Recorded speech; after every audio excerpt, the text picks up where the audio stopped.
Marcos Freitas e estarei dando início ao trabalho que fala sobre magnetismo. Bom, o magnetismo é o conjunto de fenômenos associados às forças produzidas entre o circuito, em que há uma corrente elétrica, ou entre magnetos, que é o ímã. Segundo o modelo atômico vigente, chamado modelo orbital, todo e qualquer átomo é formado por um núcleo, composto de nêutrons e prótons orbitado por elétrons. O número de prótons é igual ao número de elétrons, de tal forma que todo átomo é eletronicamente neutro. O movimento orbital de elétrons pode ser visto como uma corrente que, por convecção, se dá em sentido contrário ao do elétron, e que, segundo a lei de Ampère, gera um campo magnético e, consequentemente, um movimento magnético de spin, associado a cada elétron. Existem variações do número de elétrons, bem como da distribuição dele nas camadas, subcamadas e nas orbitais de um átomo para o outro. Bem, a interação entre o momento magnético do spin e os momentos magnéticos orbitais determinam o momento magnético de cada átomo. Esse movimento magnético atômico, juntamente com a forma de agrupamento dos átomos entre si, resulta em 6 tipos de materiais: os diamagnéticos, paramagnéticos, ferromagnéticos, antiferromagnéticos, ferrimagnéticos e os superparamagnéticos. Agora, galera, vou mostrar como fazer um eletroímã, ou seja, um ímã elétrico que pode ser ligado ou desligado. Bora lá! Para isso, galera, vamos precisar de um prego grande, desse tamanho aqui mais ou menos, 2 pilhas tamanho D, essa grandona aqui, porque quanto mais forte a pilha for, melhor. E também fio de cobre, esse aqui. Cobre. Fio grande para poder enrolar no prego todo. Aí agora o primeiro passo é a gente pegar o prego e enrolar o fio no prego. A gente deixa mais ou menos uns 10 centímetros para fora e vai enrolando. Enrolando. Vai enrolando. Vai deixar enrolando. Enrola até o final. Bom, o ideal é a gente enrolar pelo menos 2 camadas. Então, quando a gente acabar de ir até o final, a gente volta. Aí vai rolando até o início de novo. Aí também deixa sobrando mais 10 centímetros no final do fio. Corta aqui para ficar igual. É só descascar essa parte aqui. Ou se o cobre ele tiver normal, sem a capinha, pode deixar assim mesmo. O segundo passo agora então é raspar a ponta do fio com uma lixa, porque ele tem um esmalte. Aí ou com a faca também serve. Assim, ó. Vou raspando até ele ficar branquinho, porque precisa deixar o fio exposto.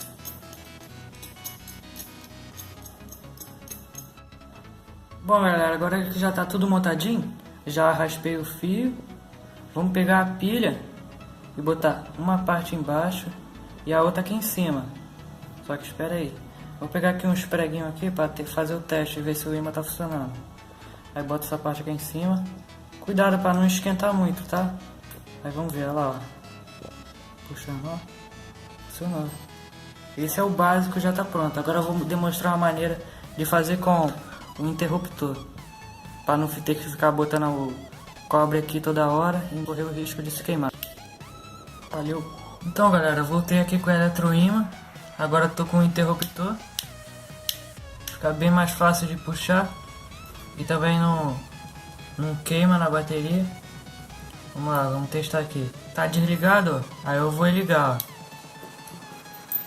ó. Pode ver que ele puxou já 2 preguinhos. Aí puxa as moedas. Ó, tá balançando ali. Aí eu vou desligar, ó. Então é bem simples de fazer o eletroímã, só complica um pouco na parte do interruptor. Bom, galera, primeiro vamos falar dos ferromagnéticos. Esses materiais imantam-se fortemente se colocados na presença de um campo magnético. É possível verificar experimentalmente que a presença de um material ferromagnético altera fortemente o valor da intensidade do campo magnético. Vou demonstrar um exemplo aqui para vocês com uma moeda de níquel. Ela é ferromagnética, de níquel até 2001. Vamos pegar o nosso eletroímã, vamos ver o que ocorre. Liguei. Aqui, ó. Pode ver que me puxou a moeda. Então ocorre atração. E também o ferro, que também é ferro magnético. Vamos pegar aqui os pregos. Vamos ver o que acontece. Dado. Pode ver, ó, que também atraiu para o centro do campo. Bem, o outro é o diamagnético. São materiais que, se colocados na presença de um campo magnético, têm seus ímãs elementares orientados no sentido contrário ao sentido do campo magnético aplicado. Assim, estabelece um campo magnético na substância que possui sentido contrário ao campo aplicado. Como exemplo de substância diamagnética, temos o ouro. É uma aliança. Vamos ver o que acontece. Ímã ligado. Pode ver, ó, que não puxa. Sofre repulsão. E tem também outro material, que é o cobre. Ele também é diamagnético e também sofre repulsão. A última são os paramagnéticos, que são materiais que possuem elétrons desemparelhados e que, na presença de um campo magnético, alinham-se, fazendo surgir um ímã que tem a capacidade de provocar um leve aumento na intensidade do valor do campo magnético em um ponto qualquer. Esses materiais são francamente atraídos pelo ímã. Um exemplo de material paramagnético é o alumínio. O alumínio pode ser essa garrafinha aqui. Vamos ver o que acontece.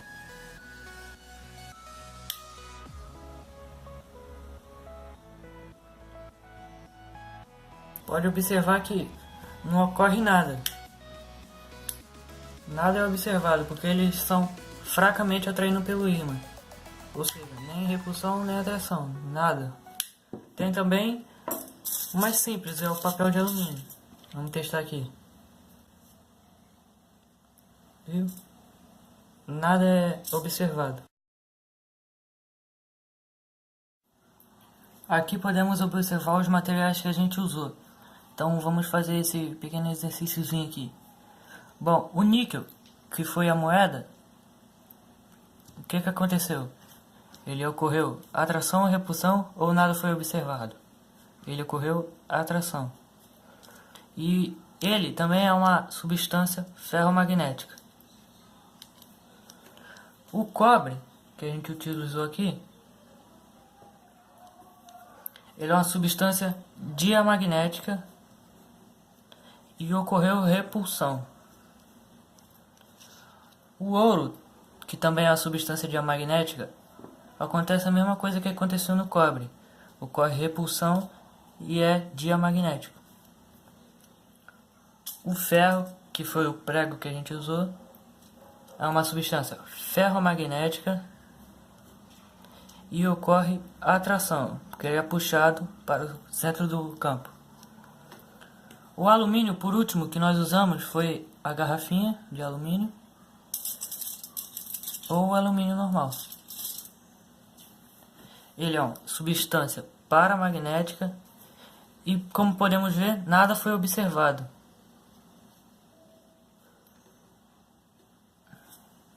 E fica assim a nossa tabelinha de exercício. Então, galera, a partir desse exercício, concluímos que as substâncias ferromagnéticas são fortemente atraídas pelo ímã. Já as substâncias paramagnéticas e diamagnéticas são, na maioria das vezes, denominadas de substância não magnética, pois seus efeitos são muito pequenos quando estão sob a influência de um campo magnético. Fala galera, meu nome é João Pedro Postiunco, eu estou aqui para continuar a explicação sobre a eletroímã. Eu vou dizer como funciona o eletroímã e qual a sua reação química, beleza? Então vamos lá. A primeira regra para que o eletroímã funcione é que sempre que exista uma corrente elétrica passando no fio, vai existir um campo magnético criado por ele em volta desse fio. Mas como assim? É que o fio é transformado numa espécie de ímã. Vamos utilizar aqui um exemplo. Imagine que essa caneta seja um fio, e teve um fio correndo aqui nessa direção imaginada. vai existir um campo magnético circular envolvendo esse fio. Mas isso é o que acontece somente com o fio. E se a gente pegar um fio e enrolar ele várias vezes? Vai ter um campo magnético sempre passando nesse sentido aqui. Ou seja, como você já deve ter percebido, no geral, o campo magnético vai passar nessa direção aqui. Então, se a gente pegar um prego e enrolar um fio em volta dele várias vezes, o campo magnético vai ficar na direção do prego. Ou seja, vai transformar ele num grande ímã. Agora eu vou falar sobre a relação química. Um eletroímã utiliza uma pilha ou uma bateria e um fio metálico. Essas fontes produzem elétrons livres ao conectar as suas extremidades positiva e negativa. Esses elétrons que estão agrupados na extremidade negativa irão fluir para a extremidade positiva através do fio metálico. Se for conectado diretamente essas duas extremidades, a positiva e negativa, haverá um fluxo muito rápido de elétrons e, consequentemente, haverá um consumo muito rápido de uma pilha, por exemplo. Alguns pesquisadores acreditam que certos animais usam bússolas internas próprias para se localizar nas migrações e grandes deslocamentos. Mas, para algumas pessoas, isso é pura fantasia. Agora, há boas evidências de que muitas espécies, incluindo pombos, tartarugas, galinhas, ratos e possivelmente o gado, podem detectar o campo magnético da Terra, às vezes com uma precisão surpreendente. As jovens tartarugas cabeçudas, por exemplo, leem o campo magnético da Terra para ajustar a direção inclinada. Com a ajuda do sensor magnético, elas ficam sempre em águas quentes durante a primeira migração ao redor da borda do Atlântico Norte. Com o tempo, elas parecem construir um mapa magnético mais detalhado, aprendendo a reconhecer as variações na intensidade e direção das linhas de campo, que são posicionadas mais acentuadamente em direção aos polos e mais planamente no equador magnético. Então é isso aí, galerinha. Espero que tenham aprendido. Falou!